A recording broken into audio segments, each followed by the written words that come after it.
HRSની hospital એટલે કે આપણે IMP કેવું કેવું પૂછાય છે, ખાલી તમે જસ્ટ ટ્રેલર જુઓ. કારણ કે હજી તો યાર 28 તારીખે સાયન્સની એક્ઝામ પણ બાકી છે, પણ એની પહેલાં ખાલી ટ્રેલર જુઓ કે આપણી આગાહી કેવી કેવી પૂછાય છે. સ્ટાર મારું છું. HRSની આગાહીવાળા સવાલ છે. સૌથી પહેલા કરજો. લોકમાન્ય તિલકના મતે ગીતાનું તાત્પર્ય શું છે? કવિ પક્ષીને પામવા શું કરવાનું કહે છે? એક રમતોત્સવ મને લાગે છે, વૃક્ષારોપણનો કાર્યક્રમ લાગે છે.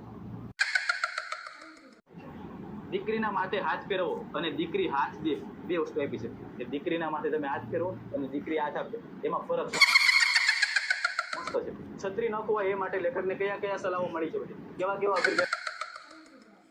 માટેના લેખક ગુણવંત શાહના વિચારો. કોના વિચારો ભાઈ? ગુણવંત શાહના વિચારો. આ તો હજી ખાલી ટ્રેલર છે, અસલી મૂવી તો હજી જોવાની બાકી છે. હજી તો યાર પહેલી પરીક્ષા પતી છે, હજી આગળની પરીક્ષામાં તમે ખાલી જુઓ યાર. HRSની હોસ્પિટલના IMP છે, તમારી પરીક્ષામાં પૂછાય જ એવા IMP તમને મળવાના છે.